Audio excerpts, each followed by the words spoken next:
কেউ জানে না আমার ডিউটি কখন শুরু হয় আর কখন শেষ হয়।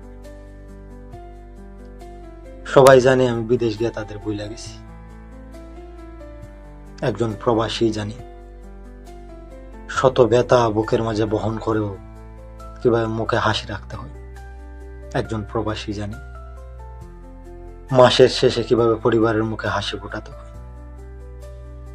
একজন প্রবাসী জানি সারাটা দিন পরিশ্রম করার পর বাসায় এসে আবার নিজের রান্না নিজে করে খেতে হয়।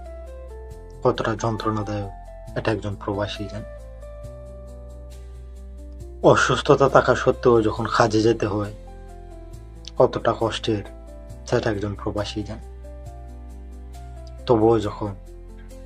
তবুও যখন একজন প্রবাসী পরিবারের মন পায় না, প্রিয়জনের মন পায় না, এই কষ্ট প্রবাসী কাউকে দেখাতে পারে না। শত ব্যথা শত যন্ত্রণা বহন করেই কাটিয়ে দেয় দিনের পর দিন। একজন প্রবাসী জানে প্রবাস জীবনটা কতটা কষ্টের। একজন প্রবাসী জানে